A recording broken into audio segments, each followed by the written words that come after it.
Ladies and gentlemen, welcome to the LSE for this online event on climate change, displacement and international justice.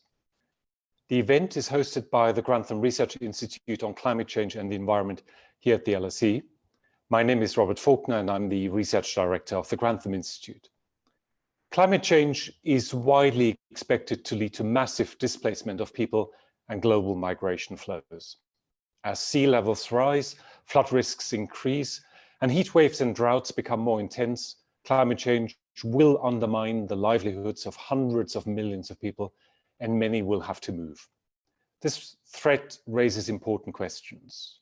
What will happen to the communities that are being uprooted by the climate catastrophe? What principles of climate justice apply to displaced people? Whose responsibility is it to help and potentially compensate displaced people? And what role can national and international legal frameworks and the UN climate regime play in this context? To discuss these and other questions, we've assembled a stellar panel of experts in human rights, ethics, international politics, and law. I'm pleased to welcome our four esteemed speakers to the LSE today: Conor Gertie, Tahseen Jafry, Okereke, and Joana Setzer. I will introduce each before their opening statements. The format for this webinar will be as follows. Our speakers will offer some opening reflections on the topic of conversation today. After that, we move into a panel discussion, which I will chair. I may be posing some questions myself, but I will make sure that we will field as many questions from the audience to the panelists. I should mention that for those Twitter users in the audience, the hashtag for today's event is hashtag LSE COVID-19. We use this hashtag because this event is part of the LSE's Shaping the Post-COVID World initiative. I would also like to mention that this online event is being recorded, and provided we can sort out the technical difficulties, we hope to make it available as a podcast after the event. So as usual, there will be a chance for you to put your questions to our panel. To submit your questions, please use the Q&A feature, which you'll find at the bottom of your screen. Questions will be submitted to myself, and I will then pose as many as possible to the speakers. Apologies if I can't get all the questions in. We're expecting a large audience to tune in tonight. Please let us know your name and affiliation in your questions, because we're particularly keen to hear from our students and alumni from the LSE, so please let us know who you are. I'm now delighted to hand over to our first speaker, who is Professor Tahseen Jafry. Tahseen is the director of the Centre for Climate Justice at Glasgow Caledonian University. Her research focus is on justice and equity aspects of climate change, but she has much wider interests in development and gender and poverty issues. She has a dual academic training in engineering and social sciences, and with over 2 decades of research and development experience, she has a deep knowledge of just how climate change affects local community, and she has done a lot of work on this topic in Africa herself. Tahseen, welcome to this panel, and over to you. Thank you, Robert, and for that wonderful introduction. I just want to say it's both an honour and a pleasure to join this event this evening, and I'm really looking forward to the conversation. So I want to start by just sharing my screen, if I may.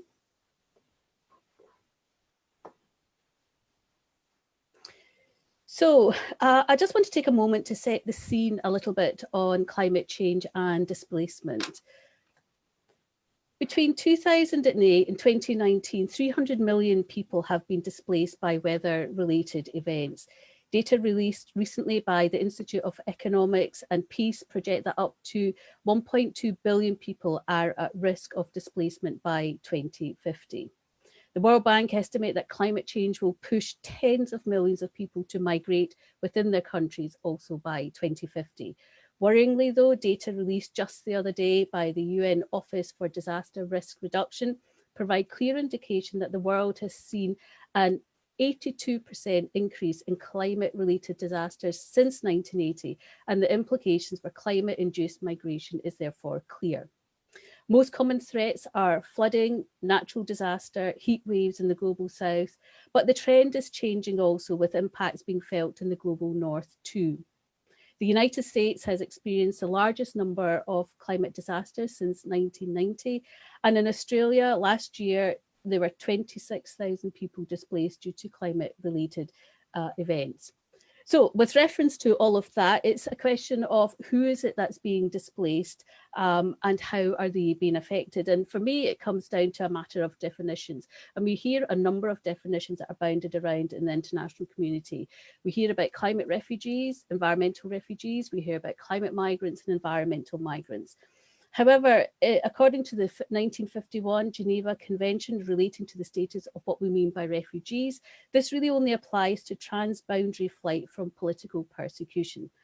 With reference to migrants, we really hear this term with reference to the slow onset of climate change, with droughts and people experiencing food insecurities. People are on the move, and so they're migrating to better places and for survival. However, I want to note that neither of these terms are endorsed by the United Nations and international law.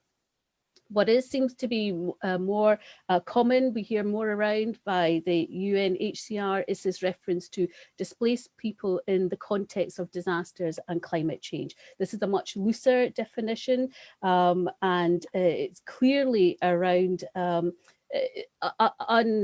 unclarity around internally displaced people, or is this about the displacement of people across borders, and where does the onus of responsibility lie for this community? From an injustice, from a climate justice or injustice perspective, it's a lens that we look at. It's the poorest who are suffering most. They've contributed least to climate change, and therefore climate-related disasters and the onslaught of increased weather events. But they're suffering the most, and as they do so, with reference to the definitions I've just described there, we're in a situation where we're finding millions and millions of people that are having to move, and they find themselves not belonging anywhere, and they find themselves as having, with no one's kind of like responsibility, a kind of like a lost group of people. So with reference to that, I just want to just share with you some insights of some of the research that we're doing at the Centre for Climate Justice with relation to this, and bring this to life a little bit. This is our work in Malawi. I had the pleasure of being out there earlier this year before lockdown in February. In 2019, there were 54,000 internally displaced people in Malawi. The onslaught of heavy rains in 2019 has left people devastated, stressed, suffering from depression, anxiety, and so on.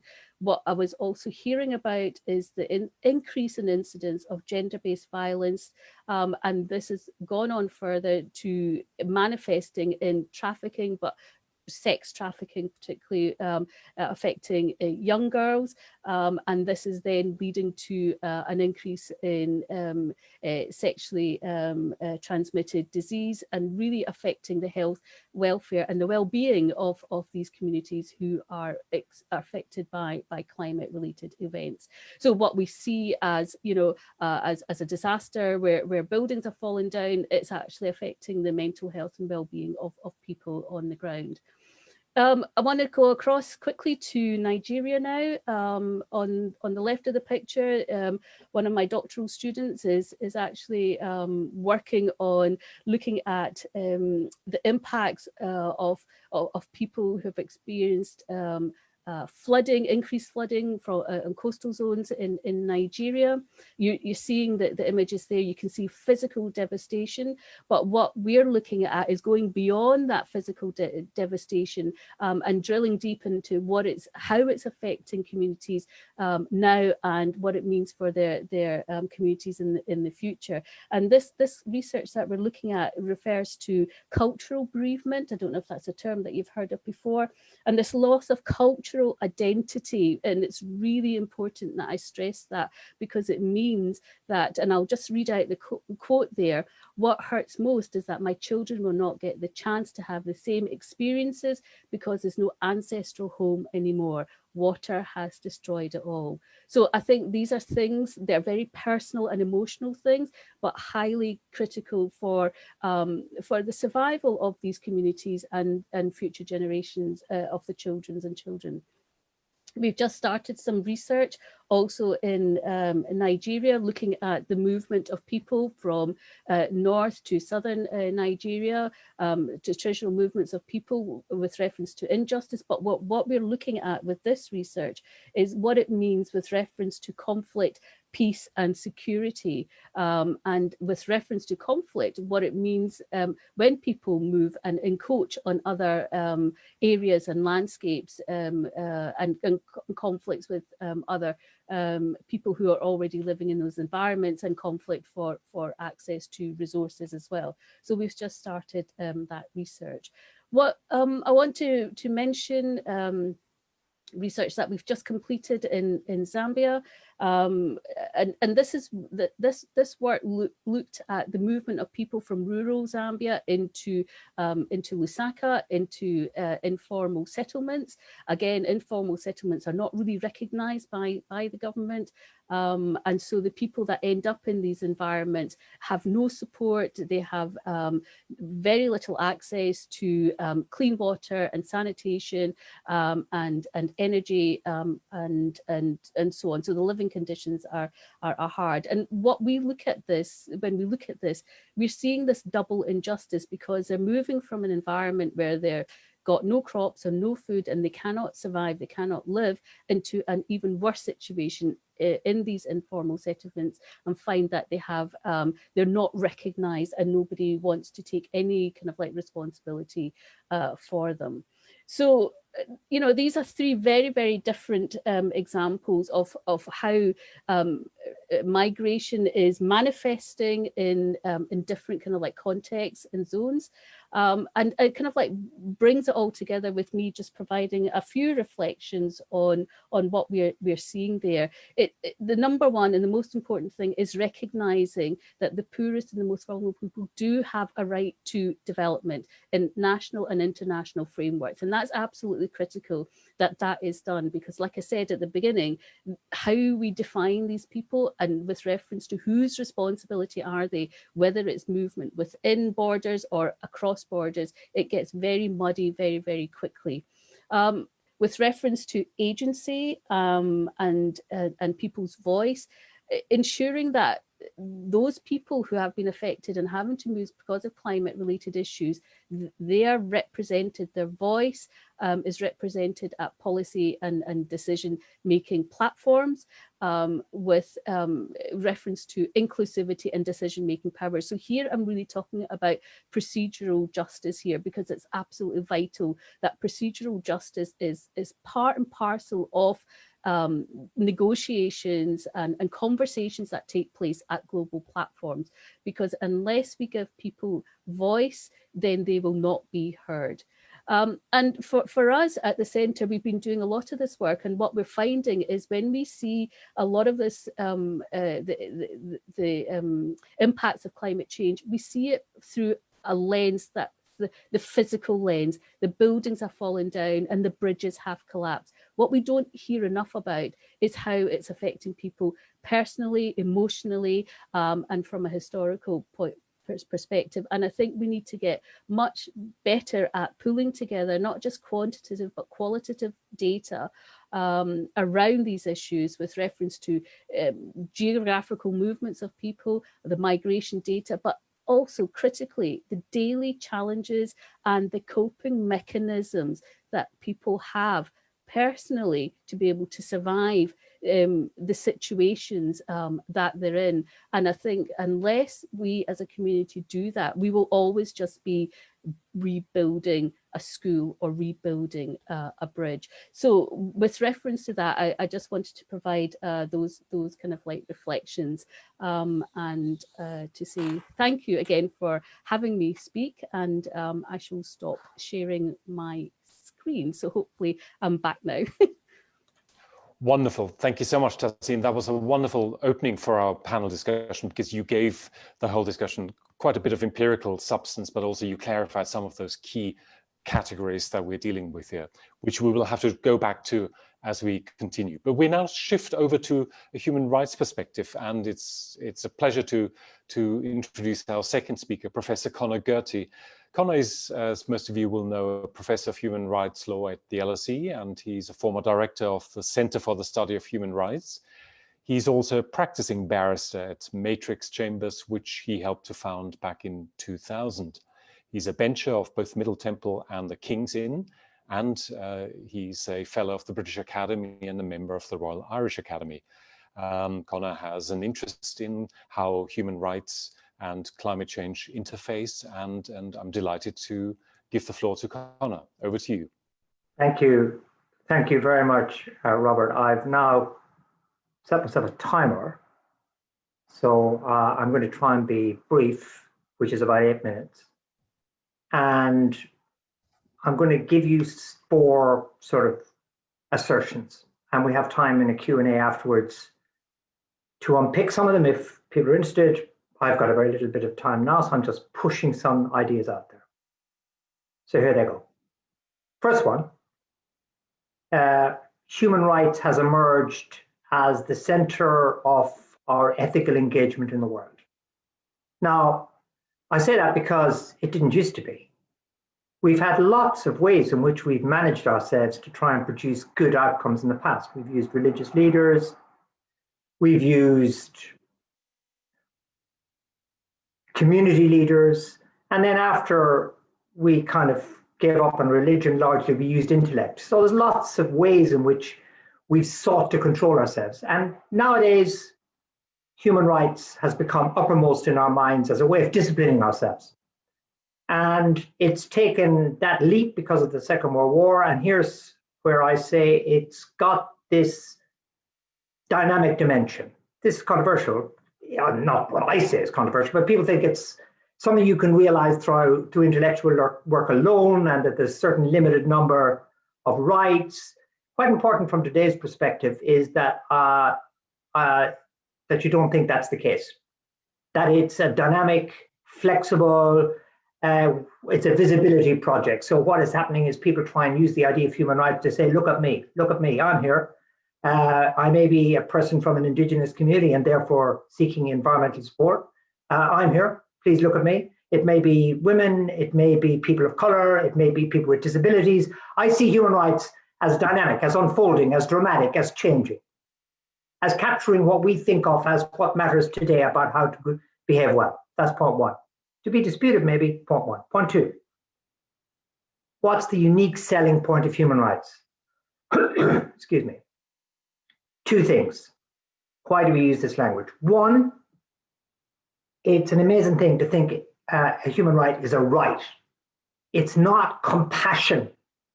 It's not sort of rich people giving something to somebody and going home feeling good.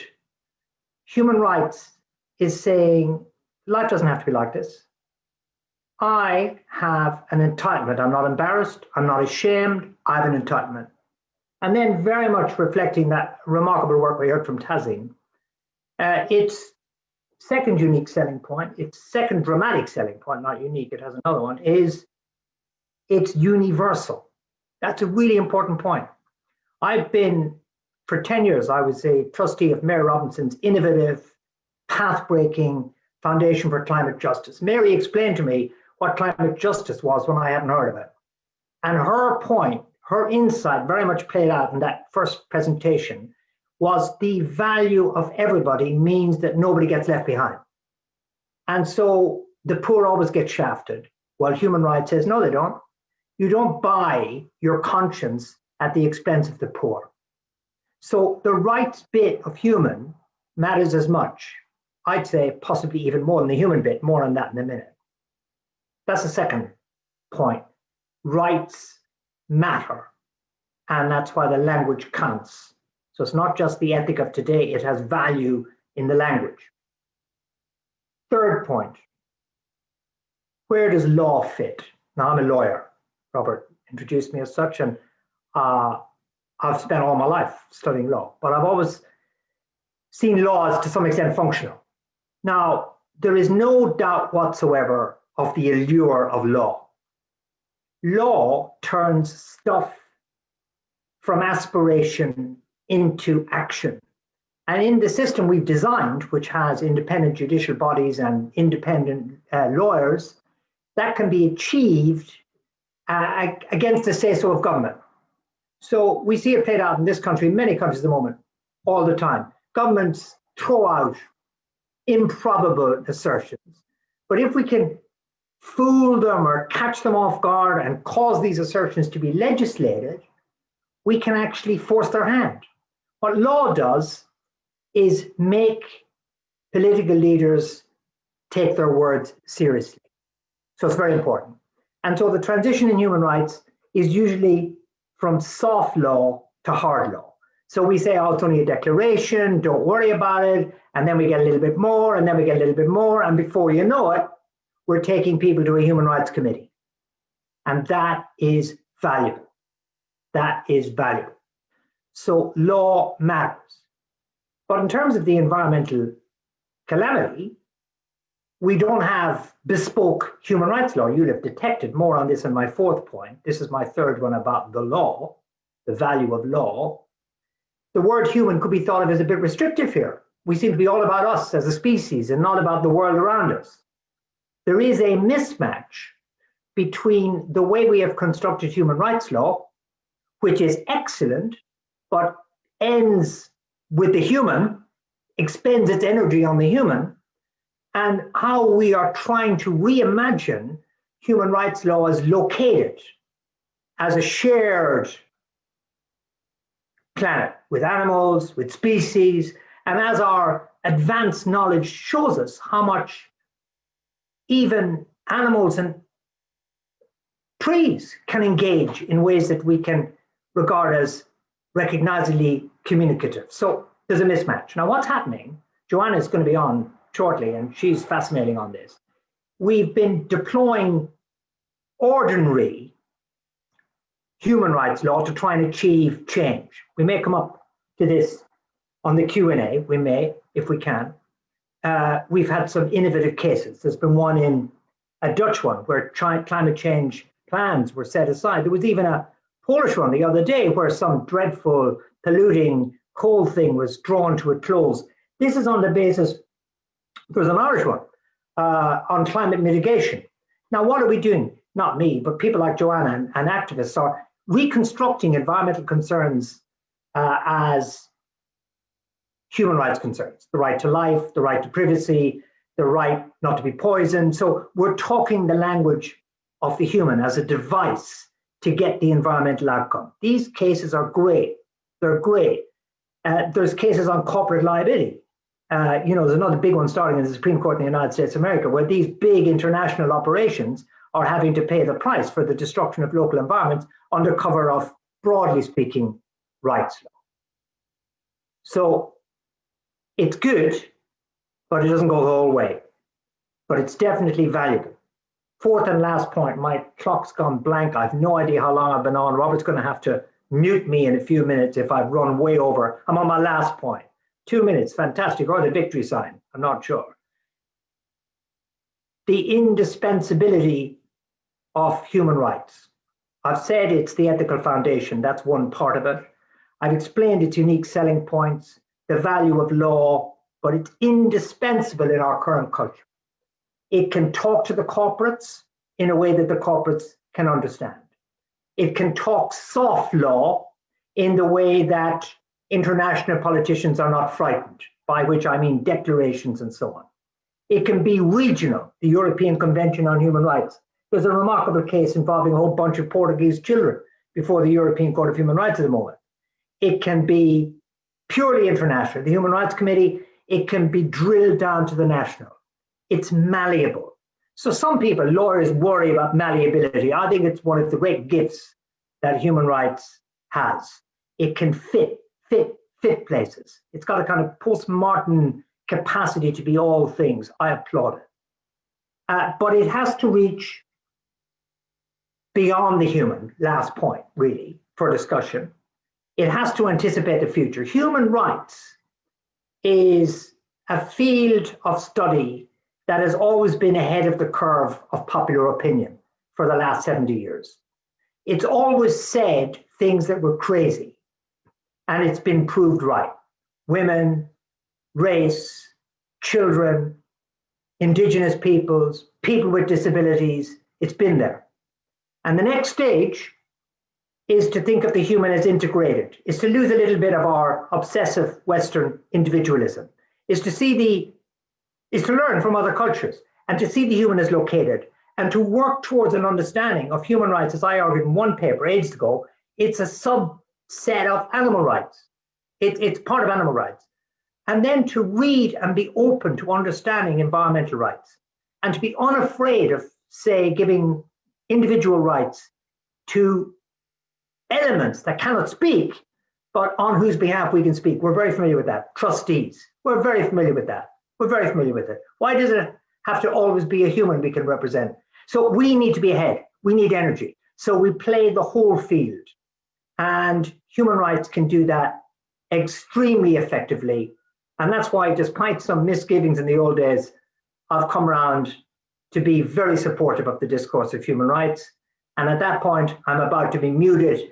So I should mute myself before I'm attacked by our invasive chair. That's me. Thank you very much. Wonderful, Conor. Thank you so much for these thoughtful, provocative ideas about the role of human rights. We'll come back to many of these points that you've made, and they came at the right point in this discussion. Before I introduce our third speaker, I just wanted to let the audience know again that please use the Q&A function to put any questions to the panel. Please do send them to us so that we can collect them, and I will then feed them into the panel discussion after the first round of introductory remarks and the first round of questions from me. Good. So we've heard from two panelists, but I'm now delighted to introduce our third speaker, Professor Chuks Okereke, who's the director of the Center for Climate Change and Development at the Alex Ekwueme Federal University Ndufu-Alike in Nigeria. Before taking on this leadership role very recently, Chuks was a professor of environment and development at the University of Reading, where he served as the co-director of the Climate and Justice Center there. His research is broadly in the area of the international politics of climate change and climate justice, and he has been engaged in high-level advisory and consultancy work for governments, businesses, and NGOs in Africa, as well as internationally. Chuks, thank you for being with us. You're speaking directly from Nigeria. This is the beauty, of course, of our Zoom-filled events. We can beam you in straight away. I look forward to your opening remarks. Thank you so very much, Rob. It's a pleasure to be here and to share with other distinguished panelists to be discussing this very crucial subject. In my view, I think that justice or lack of justice in relation to climate change displaced people and communities in the world today perhaps represents one of the biggest issues of injustice, not only in the context of climate change, but globally currently. As Tahseen had already indicated, we are talking about between 500 million to potentially 1.2 billion people by 2050 that are going to be affected by some form of climate change displacement or the other. And about 75 to 80% of this population is projected to come from developing countries who are already vulnerable to climate change and that have contributed the least to the problem of climate change. And we're not talking about statistics here, we're talking about real individuals, real human life, as Tahseen excellently identified in her articulation. So whether you're talking about people from the Maghreb region in Mali, from Benue, Borno, in the Boko Haram raided area in Nigeria, in Niger, in Chad, or in Southern Sudan, these are real people. And in my own research, I have articulated to simplify that there are three key interconnections between justice and climate change. And these three connections lie in what I call three asymmetries. A symmetry in contribution, which means that both communities and nations do not contribute to climate change equally. And simple definition of justice would demand that people clean up after their mess. We also have asymmetry in impact, which is more or less where the issue of climate change displacement falls in. And by asymmetry in impact, we are saying that the negative impact of climate change are not borne equally by countries and communities. It just so happens that it's actually the same kind of people that have contributed the least to climate change that are bearing the greatest brunt of the impact of climate change. And then you have the third dimension of asymmetry, which is asymmetry in power to decide, which is harking more towards what you call procedural justice, which again implies that there is huge asymmetry in the ability that people have to make decisions about how, whether it's globally or at national level, climate change should be tackled. If you're like me, that is focused mostly on international climate policies, these asymmetries basically resolve along the lines of developed and developing countries. And developing countries have been making the argument right from the outset of climate change international policy cooperation that justice has to be central, or a central tenet in climate change negotiations. And they did get some mileage in the UNFCCC agreement signed in 1992. Nations went as far as agreeing that climate change is a matter of justice and equity, and an equity should actually represent the cornerstone around which issues of justice, climate change should be dealt with. And so Article 4 of the UNFCCC did talk about adaptation and encourage some form of regional agreement as a means of dealing with issues of adaptation. But no mention was made of climate change displacement. And I'm actually ashamed to say that even right now, there is no single mention of climate change displaced in any of the major articles of agreement related to climate change, even the Paris agreements. What we did get is in 2013, the elaboration of what we call the International Warsaw Mechanism on Loss and Damage, which talked about the need for understanding ways in which nations could collaborate to tackle the issue of loss and damage that might be related to climate change, talking about the need for collaboration, the need for research, the need for risk management, and the need for resilience. And that particular line on the need for resilience for communities is very crucial, because I think it opens the door for the International Warsaw Mechanism to go and say, look, we cannot just be reactive. We have to be dealing with how to enhance the resilience of communities. But the problem is that even to get some of the articles that developing countries did manage to get in the Warsaw Mechanism was a big political fight, because traditionally, questions around justice in climate change negotiation has been much more concentrated on justice around the issues of mitigation. Developed countries understood that more because it was more about how do you divide emission rights. And now that's how we ended up with the Kyoto Protocol that kind of exempted developing countries from quantified emission reduction obligations. But the people that hold the power in international climate negotiation found it difficult and still find it difficult to understand justice in the context of climate change adaptation, not least because they argue that that kind of justice in adaptation is so intricately intertwined with development practices and praxis and other forms of precarity. And so and also they fear that talking about justice in terms of adaptation will give rise to some kind of international obligations for compensation. And so they've pushed really back in any kind of mention of climate change displacement and linking that with adaptation and even loss and damage in the regime. And as Tahseen already indicated, that then means that the millions of people across the world that are suffering from climate change-related discipline have no clear rights or responsibilities and privileges. The United Nations High Commission for Refugees, as we know, actually focused on those fleeing persecution on the grounds of race, on the grounds of political violence, on the grounds of religion, etc.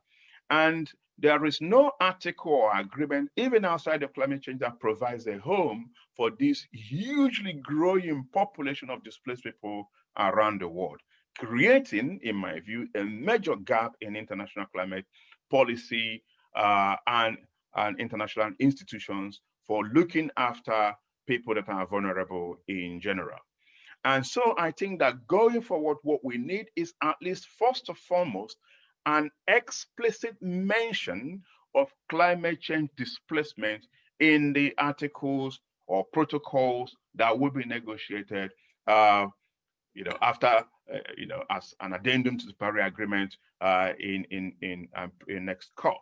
And then going forward, such a protocol or addendum or memorandum of understanding or plan of action has to begin to define more elaborately what is climate displacement and what kind of rights they have.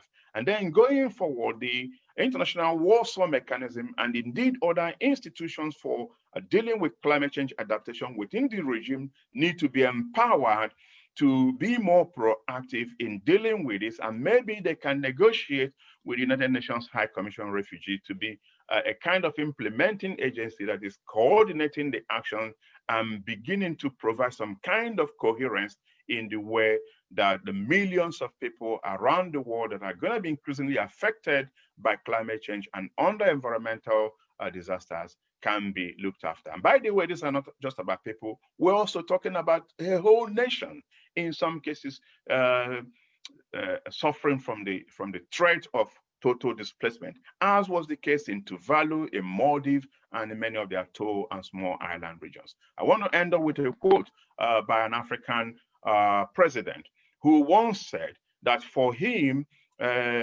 climate change is just like a biological warfare being perpetrated on Africa and other vulnerable regions by the developed countries of the world. And the reason why I'm ending with that quote is that we are actually now in the era of COVID, where if you believe some kind of conspiracy theories, you can see what a kind of biological warfare can do. Now the whole world has risen to dealing with COVID, but I also fear that of course, it is right to pay attention to the public health implications of COVID. We must not forget the millions that are also suffering from climate change displacement, because this is also a potential source of injustice globally. Thank you, Rob. Wonderful, Chuck. Thank you very much. A very important, very powerful intervention indeed. I'd like to hand over the floor now to our fourth speaker. Last but not least, Dr. Jana Setzer is an assistant professorial research fellow at the Grantham Research Institute here at the LSE. Jana's research is focused on both the role of subnational governments, but also courts in climate governance. And she leads the Grantham Institute's work on climate litigation, including that part of the climate change laws of the world database that has been built up at Grantham. One of her most recent publications, I could mention many, but I just want to pull that one out, that came out earlier this year, explores the uptick in climate change litigation cases in the global south. And this is very much the topic of her remarks, the role that litigation could play in this area. Joana, thank you for being with us, and over to you. Thank you, Robert, and also thanks all the speakers who spoke before me. I'm actually glad to be the last, because my remarks on the use of climate litigation in addressing climate displacement speak to a number of points and challenges that have been already raised, so it makes my life easier. So as Robert said, my main area of research is climate change litigation. And among the different trends that we observe in climate litigation, in recent years, there's been a growing movement to address climate-driven displacement in courts and non-judicial bodies. So in this presentation, I would like to argue that this movement reflects and is also a response to the lack of international and domestic legislation and policies. That by framing climate displacement as a human rights issue, these cases join a growing number of legal challenges that use international human rights law to try to hold governments and companies accountable for climate change. However, I also want to make the point that while litigation has been used as a tool to drive action and to raise awareness, there are good reasons to understand that filing cases and complaints should be a last resort, particularly in this area, as we still need to further understand the nexus between human mobility and climate change. So to give you an idea, in case you're not familiar with, what cases are there? As we heard, the legal options for those seeking asylum for climate-related reasons are few, and the domestic legal remedies available are even fewer. At the Grantham Research Institute, we maintain a database of climate legislation and litigation. The litigation database is a collaborative project with the Sabin Center at Columbia University. And in that database, you can find cases that have been brought to domestic courts as well as to international bodies.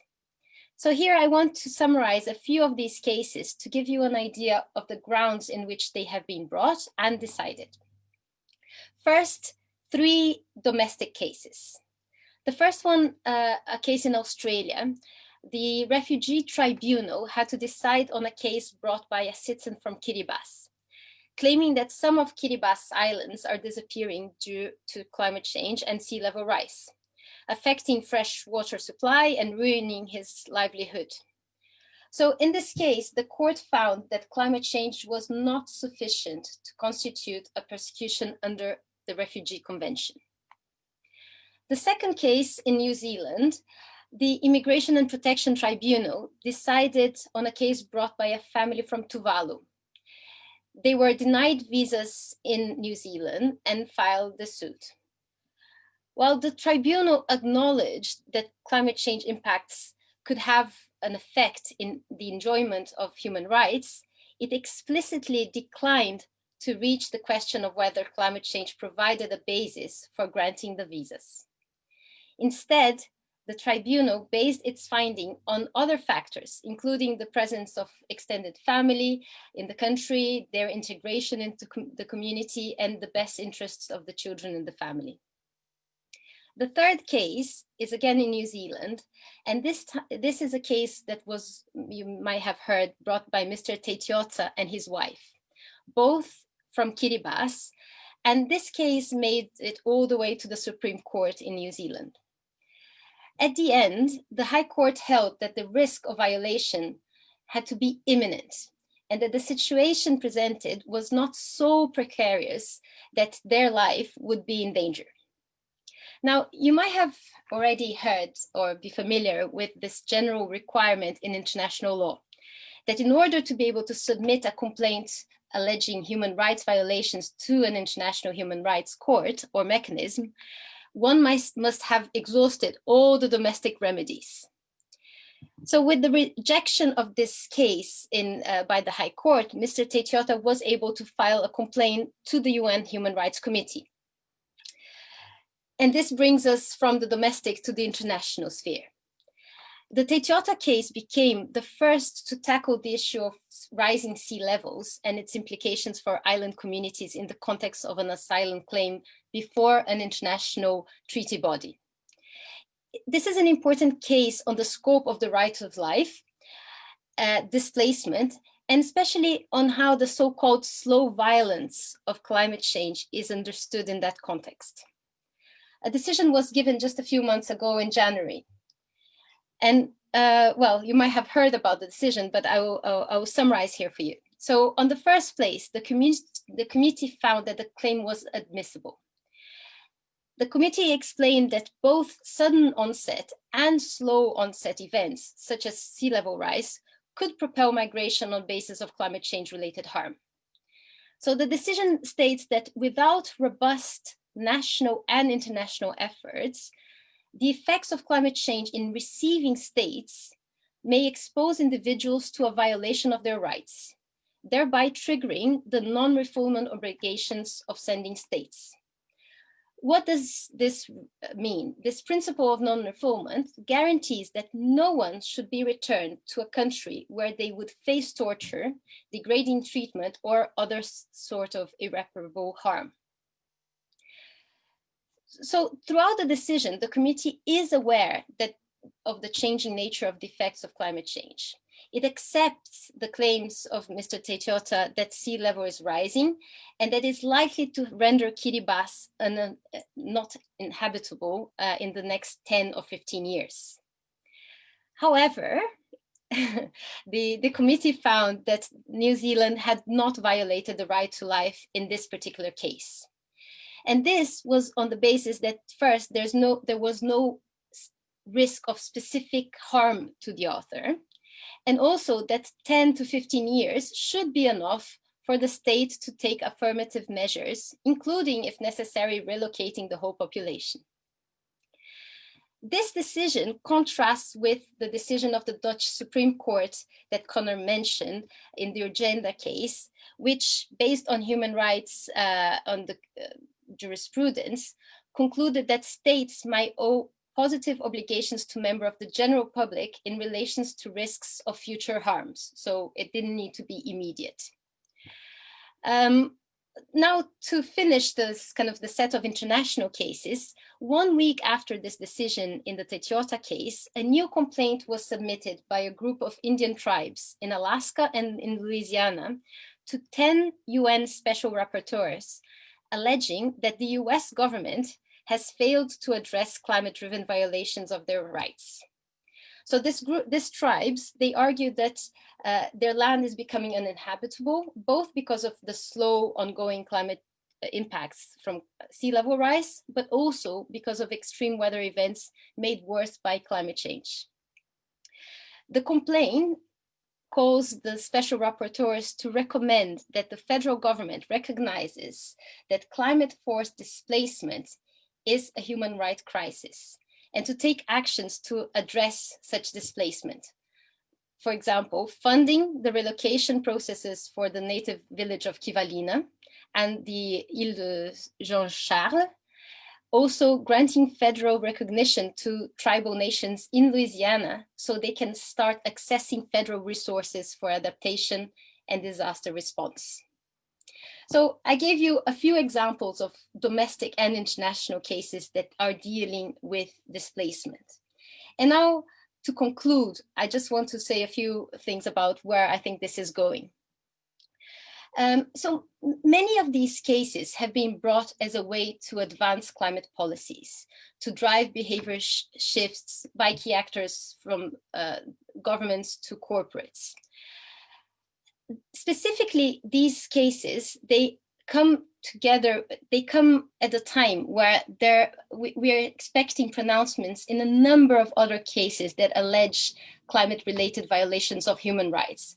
And Conor mentioned a few of these, including the case brought by Greta Thunberg and other young people to the UN Committee of Rights of the Child, and a number of other cases. Now, being a bit more critical about this, what these cases might be able to do is that they might be able to lay out a blueprint of the consequences of inaction on mitigation and of ineffective adaptation efforts. However, and I conclude, the increased use of litigation also emphasize a need for more science and evidence-seeking research on this topic. And I want to call attention to a very provocative article by Ingrid Boas and colleagues that was recently published on Nature. And what they say is that the mobility is a very complex issue. So sometimes alarming headlines about mass climate migrations, and here I might include flooding courts with cases, also have a risk of leading to more walls rather than fewer. Thank you, Robert. And thank you, everyone. Wonderful, Jana. Thank you very much. This nicely rounds off this opening round of our panel. Thank you to the 4 panelists for sticking to the time frame, but also for giving us lots of stuff to chew on and to work with. Now, I was planning to field my own questions to the panelists, but looking at the list of questions that are flooding in from the audience, I think I'm not going to abuse Chair's prerogative, and I will move straight into the Q&A session so that we get as many of the participants' questions into this. Just to remind you, if you want to put a question to the panelists, please write in the Q&A box at the bottom of your screen. And if you could also give your name and who you are, your institutional affiliation, if you're a student or alumnus or alumna of the LSE, then please mention that as well. I'm going to direct questions to individual panelists where they should be directed to one or two people, or otherwise I'll leave it open for the panel to respond. And I'm going to start with a few questions that have come in that are directed at Tahseen. And they go back to the opening remarks that Tahseen made about some of the consequences that local communities face when they're threatened by displacement. And Zara Yazdi, an LSE student from Toronto, would like to ask you if you could explore a little bit more the consequence of environmental migrants or refugees that lose their cultural identity.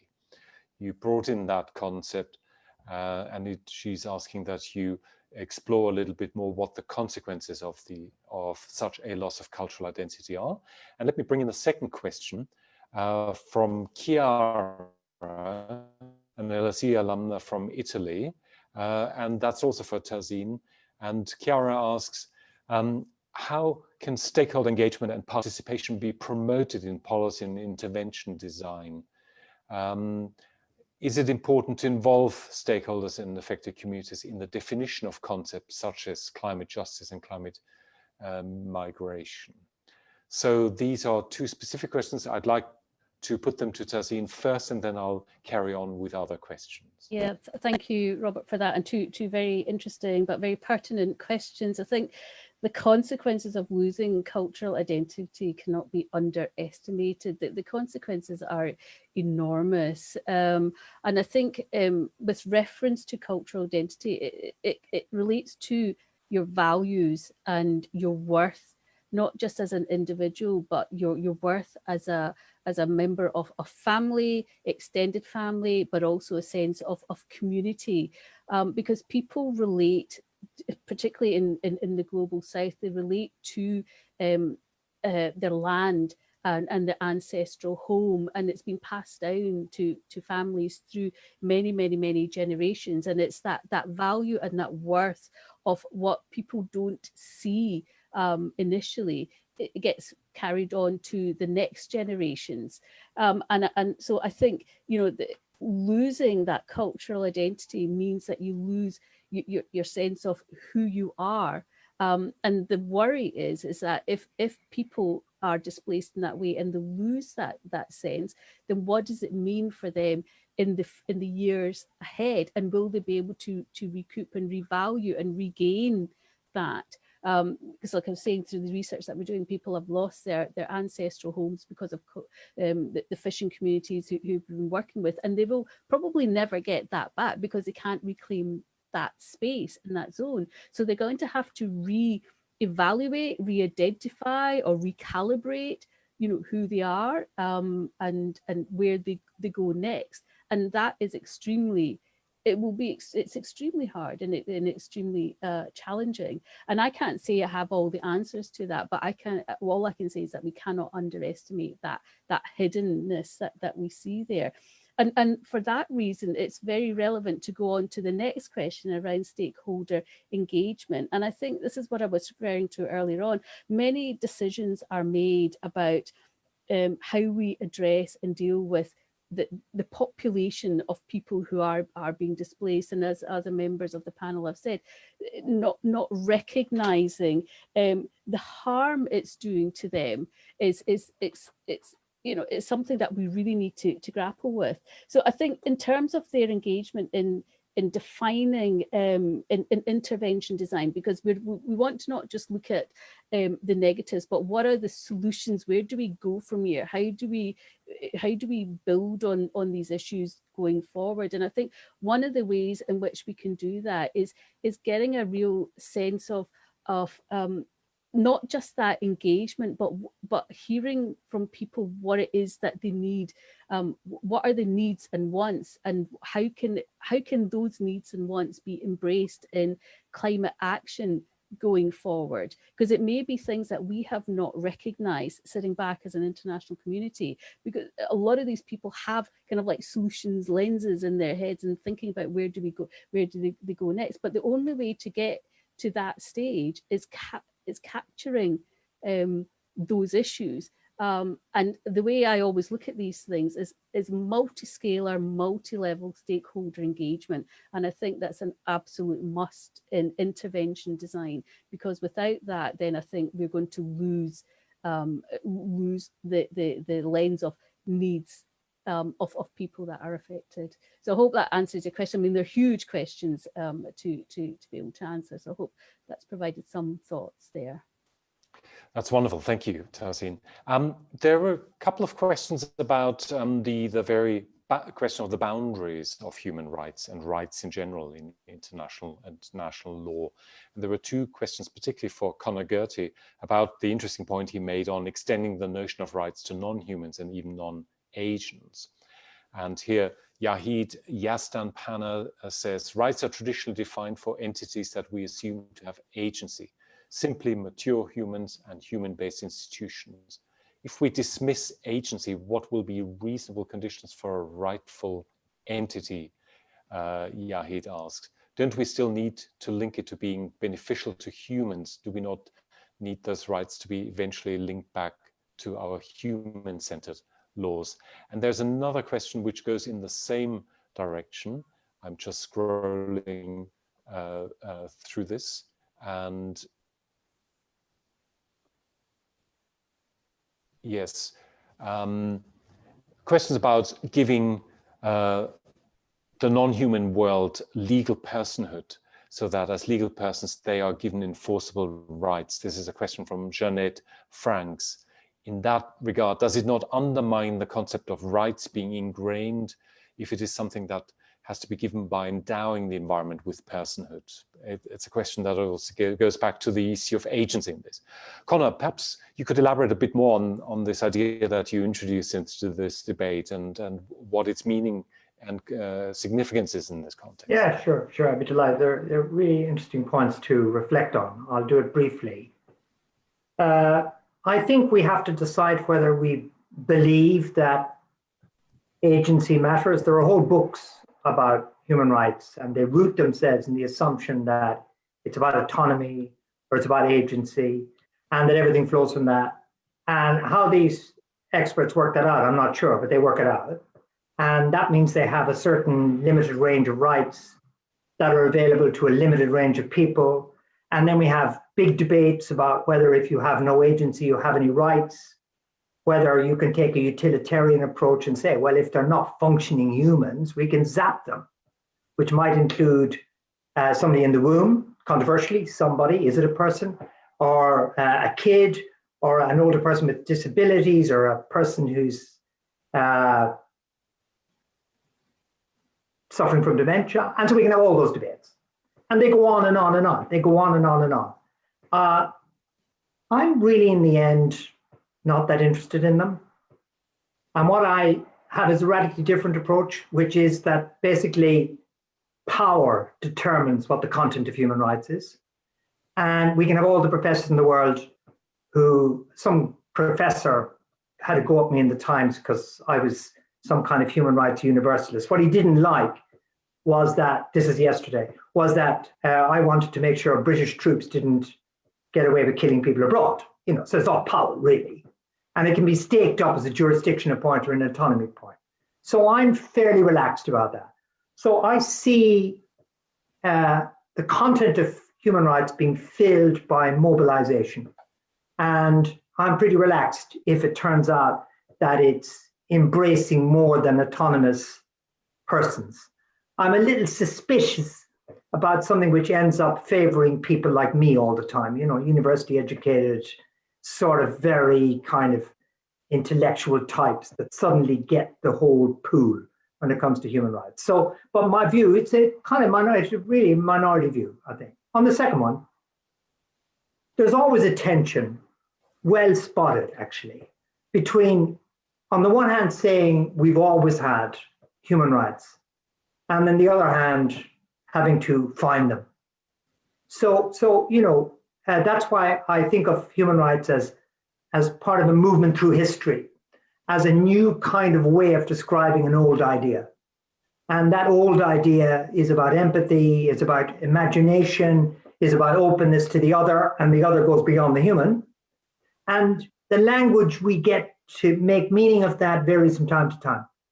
And the latest ruse is human rights.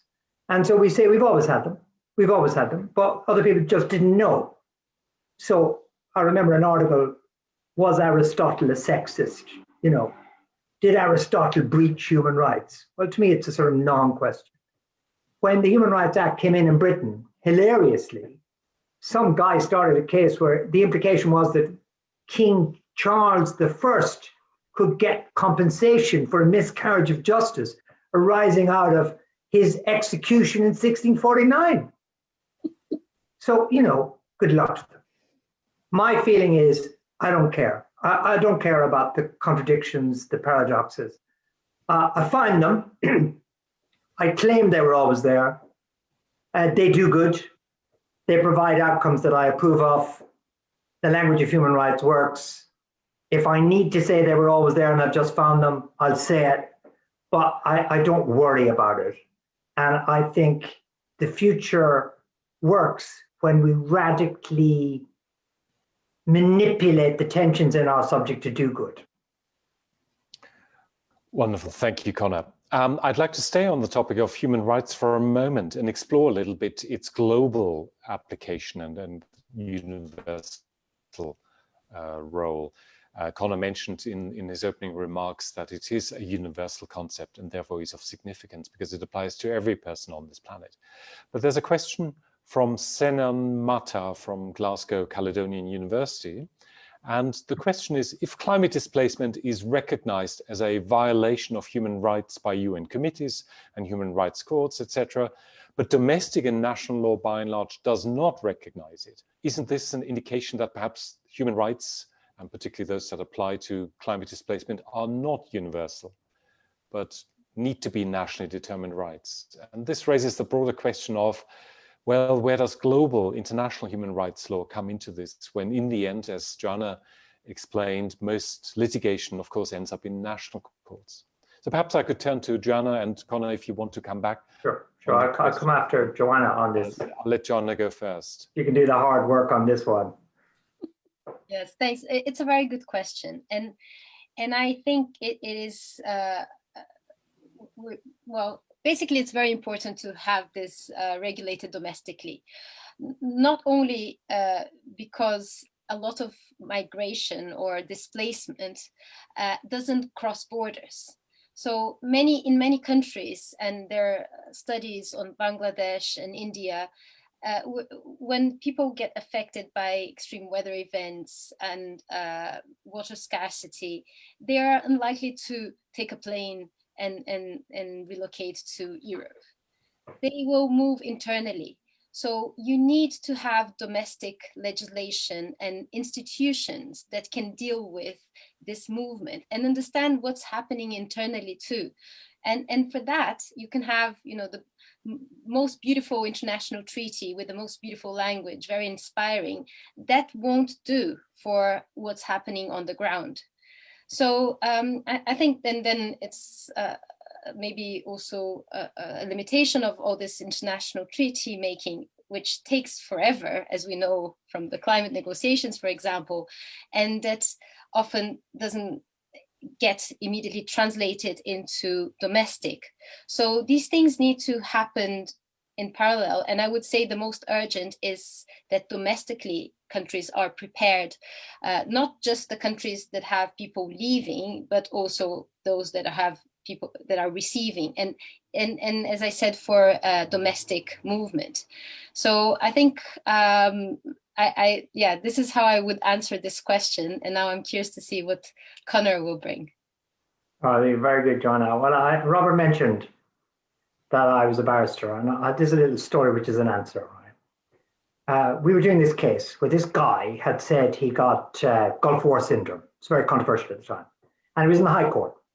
And on the morning of the second day of the hearing, there was an interview in the Times where he said there are thousands of us.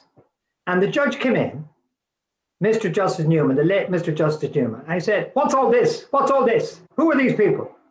And our side, Rabindra Singh QC stood up and said, no, look, no, it's only our time. It's only our time. Stop. Don't worry, Judge. Don't worry, Judge. The law is really nervous about multiple litigants. Now, you might think, oh, my goodness, the more litigants, the bigger the injustice. Actually, really oddly, human rights law cannot bear too much reality. So if there was another case where, if it's up in Scotland, Tahseen, actually, where chaps were having to slop out of prison, as long as only one or two of them were, that is brutal and inhuman and degrading treatment. If they all are, it begins to look like a judicial policy intervention. So one of our problems, to go back to the refugees, it's such a big problem. Can you envisage a group right? It is really difficult. Final point on this, to politics. There is a right of self-determination. It's such a big deal, it got put into the two documents that were agreed in 1966. It's a people's right of self-determination. So in another case, wearing another hat before the Human Rights Committee, we were putting an organization which is a secessionist group within a country which has been riven by civil war. We were trying to characterize their right, not as the right to free speech, the right to freedom of assembly, as a right of self-determination. Political power got it there because in the 60s, of course, countries were aware of the power of anti-colonial movements. And I'm afraid I do not see anytime soon a refugee movement with the capacity to do justice in the field of litigated human rights, to be honest with you. And I may be exposing a weakness in the language of human rights as compared with the language of, I don't know, solidarity or national justice. But it's really hard to compete with national fervor. And national fervor generates an empathetic energy which we have not yet been able to spread into the world as a whole. Wonderful. Thank you, Conor, and thank you, Jana. This actually creates a nice bridge to my next question, which is about the role of power in this. And I'd like to bring in Chucks to talk about human rights at the international level from the perspective of an international relations scholar. We've heard from our legal experts, but how does this look when you analyze international negotiations as you do, Chucks? And here's a question from Lee Edwards from the LSE's Department of Media and Communication, who says, how can human rights law help to effectively address the asymmetries that Professor Okereke has outlined, given that there are power struggles going on? And perhaps, Chucks, you could talk a little bit about who in the international context would actually champion stronger human rights provisions that give more concrete, more tangible rights to displaced peoples, and who is holding this back? Can you talk us through a sort of the politics behind this a little bit? Thank you very much, Rob. I think you pose a very interesting question. Whereas in the realm of broad international negotiation outside of the environmental agreements, there has been a general feeling that the person that has the greatest power takes all, makes all the decisions. We have increasingly noticed that that kind of construction does not quite bear out in international environmental agreements. So take, for example, the Kyoto Protocol. Well, if you step back to the UNFCCC in 1992, there was quite a strong push by the developed countries, led, unashamedly by the US, to expunge every mention of justice in that agreement. But a coalition of the progressives, of the group 77 plus China, received a very sympathetic ears from a progressive European Union bloc And hence, we have a lot of mention of justice in the UNFCCC agreement. Of course, we do know that the what we call victory was very short-lived, because not long after that, the Kyoto Protocol was negotiated. The US was able to pull out of the Kyoto and more or less rendered it watered down, and perhaps some people would say significantly of no effect. And that shows that you cannot still discount the role of economic and political power in environmental agreements. And what we've seen is a repeated attempt by a lot of people, nations, to bend backwards over to accommodate the US position. And we see it in stark play as we were negotiating the Paris Agreement. The US made its position quite clear from earlier on that it would not tolerate what it called a top-down agreement, that it has to be bottom-up, where all the nations will have to play some kind of part. It was constructed that we are all in this mess together and that everybody has to do their own part. What was not made prominent in that kind of construction and problematization was actually that we've always been in it together, and actually it's the poor people that have bear the greatest of the brunt in terms of adapting to climate change. And we are beginning increasingly to sacrifice their legitimate development aspirations because of the harmful effects of climate change. But anyway, the European Union, having been more or less decapitated or decimated by the internal wrangling, could not hold against the pressure of the US. And hence we signed, which in my view is an agreement in Paris that has, of course, the virtue of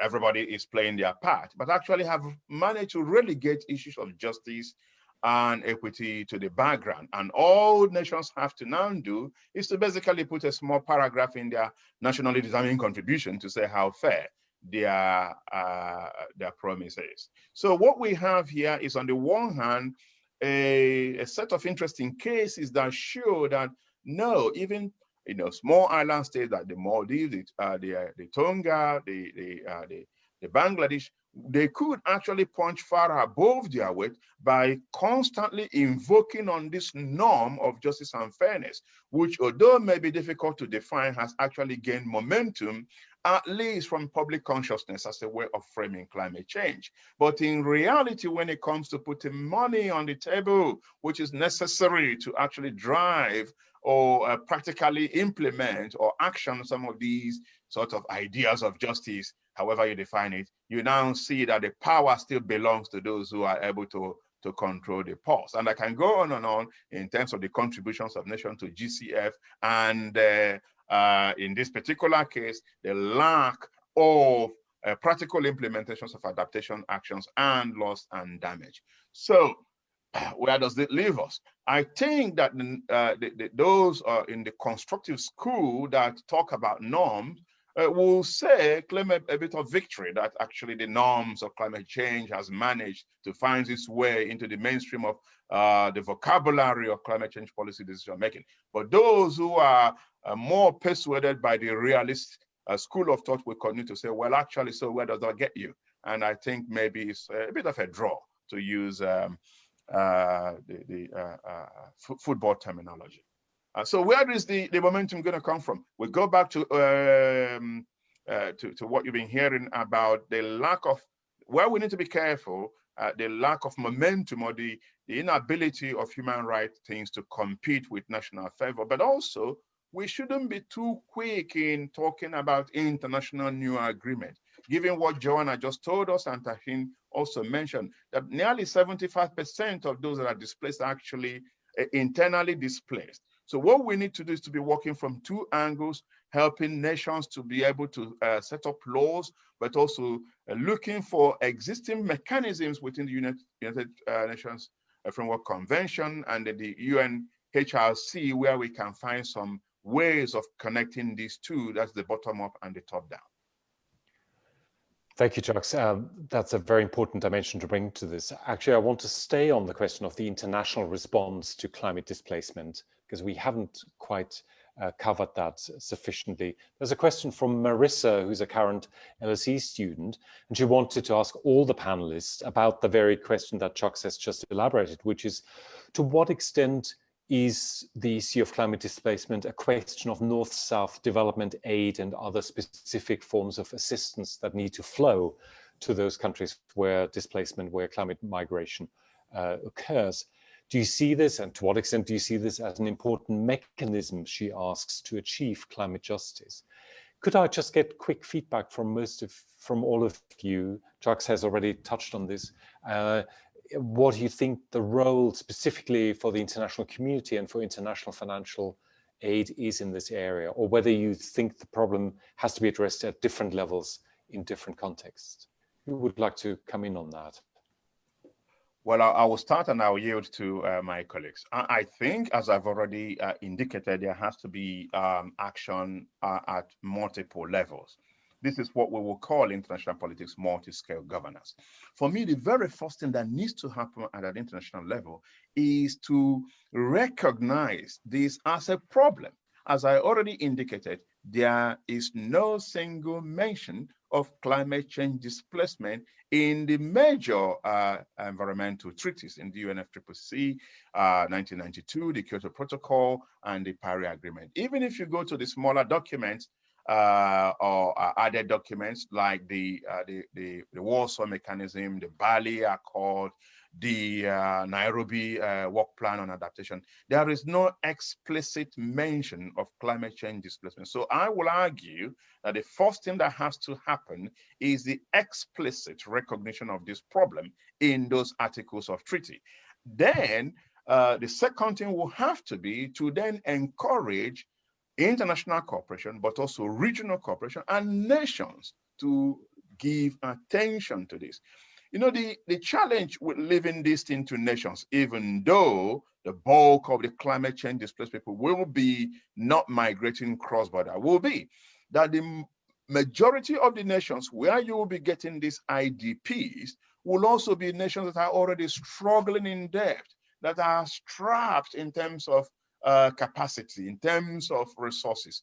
That's why it is important to ensure that we have a concomitant international mechanism of a sort, where money is put on the table to be able to assist those nations that could show willingness to take action, to act on that. That's why we need action on multiple levels, and the international dimension is very, very crucial. Great, thank you. Tahseen, I think you were trying to go in. Thanks, Robert, for that. And that's a really interesting question. And I think, you know, you can't split issues of financial aid without thinking about the political landscape and the political will that underpins where the aid ends up and where it goes. But I think with reference to migration and conflict, I think, you know, the statistics and information, the data is already out there about the most at-risk countries. We know which ones they are. You know, there's 19 of them, and I think, you know, as an international community, if we were really wanting to address the issues there, we would be looking at this through the lens of these most at-risk countries and looking at who's going to be affected most within those boundaries and tailoring aid so it reaches those that need it the most. But we know right now, we already know through the work, the research that we're doing, that financial aid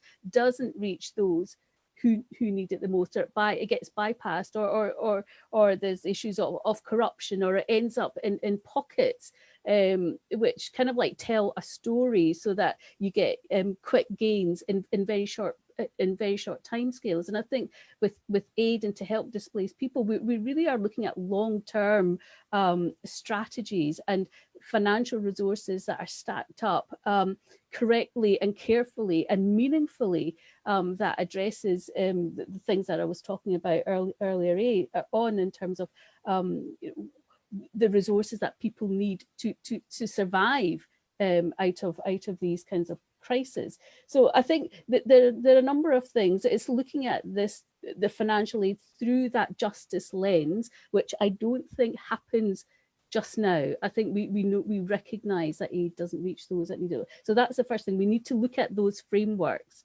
through that lens. And the second thing is relating to what Chuck had said already. It's about the political landscape and the political will as to where the resources go. So there are a couple of things at play here, I think, and you can't split the two. Thank you for that. Let me put the question to our two lawyers in the panel as well. Is the realization of human rights for displaced people dependent on there being a sufficient financial mechanism at the international level? In other words, can there be any human rights protection without the money that supports those that are at risk of displacement? I'll go first, since Joanna went first last time. I was glad to hear Chuck talking optimistically about power relations and how it was possible, as it were, to win, because it's really hard. And human rights plays a role here, I think, addressing your point specifically and the questioners, because powerful, well-off people construct reasons why it's not immoral to refuse to help. And they drive even people whose poverty is the direct result of their own success. And they drive political cultures into these positions where they can feel good about the destruction of lives. And one of the great ways in which human rights has worked has been trying to counter that, and has been trying to get people to understand the responsibility they have for the horrible lives that are led by, for example, displaced persons. So that's a good bit. Bad bit is, unfortunately, the limitations of law. We don't have international legal processes. These political leaders, to get out of the room, increasingly make elaborate commitments which they have no intention of supporting. That's become much more of a habit. It's really sad, but until quite recently, governments, when they said things, meant them. And now there's a kind of fashion for not meaning them. So you know, it's become a kind of common thread. There's no accountability. And it's a real pity we don't have laws, because laws would force the expenditure that's promised. The expenditure is at the level of rhetoric. And Chukwumerije was being optimistic about power relations. It's going to be very, very difficult. Joanna. Yes, so you asked about the importance of aid and international funding for this. Of course, that's always important, but I think that there are still maybe a few important questions that need to be thought through and sorted before. So first, you have to identify the rights and the responsibilities. So whose rights you want to protect and what are the responsibilities of states in this. And then second, I think also a point that I raised at the end, but that I find really important in this question is that you need to understand that climate affects people in displacement, both in a sudden way, but also as a slow onset. And you need to understand the differentiation for that. So you might have different types of aid, those for something that happens now and it is urgent, but also to think long-term for those who have the slow onset of the effects of climate change. So in a timeline, kind of a before, a during, and an after. So in my view, these are all important questions that need to be thought, and not just by the donor countries, but also thinking about so not only donor countries to the countries that are receiving because they are suffering, but also thinking about the countries that are going to receive, or regions that are receiving the population, because there is a risk that with every migration, and this is something that climate migration is very similar to any other types, that you have the effect of the fear of the other. And this is something that has to be dealt with as well. So it's not just the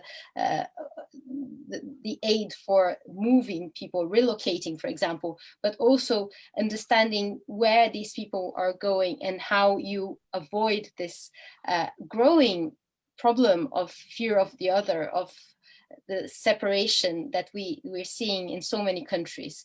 And for that, and I finish, I think it's really important to involve the affected populations. So you were asking a question that goes all the way up to the kind of the international and the international aid, but from that, I would bring it to very much the local and understanding what are the needs, what are the fears, what these populations actually suffer when they are moving from one place to another because of climate-related issues.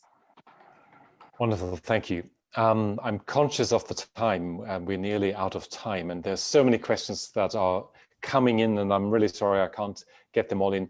There's perhaps just time for a very last question. Actually, several people have asked about this, and this could be answered with a very quick response from our legal experts. And several people, there's Min Young Park, a Sciences Po student from the United States, but there's also Gregory Leslie from Cardiff in Reading University, who've asked about the rights around refugees and asylum seekers, and whether climate change induced displacement is being recognized in the laws and the rights that emanate from those laws to do with asylum, and whether you think that is an instrument to deal with the challenges we are going to face in the future. I have time only for a very short answer. So Joana or Conor or Chucks or Tahseen, if you have the others may know more than me. I think it's an example of where you try and work as you did with Indigenous peoples or relatively powerless to try and get to a situation where there's a statement, and then you develop a stronger law. But we're some way away. Are we some way away, Joana? We're some way away from something. Yeah, so the answer is kind of quick answer. So far, there hasn't been this recognition of displaced people having nor the refugee status, nor as the right to asylum because of climate. And all the cases that I mentioned, all these examples from New Zealand and Australia and in the US so far, there hasn't been once that these their rights as refugees or asylum seekers has been recognized. That's true, but the United Nations High Commissioner for Human Refugees did say that there are several instances in which climate change displaced people could be subject to refugee or asylum consideration, or at least care from the High Commissioner if there is a violence dimension to it. But the problem is you can never prove alone that climate change. But when there is a violence-based dimension, as in the case of Chad, for example, Boko Haram plus drying up of Chad, then they do feel that they could step in to do something. But just on the basis of climate change alone, no.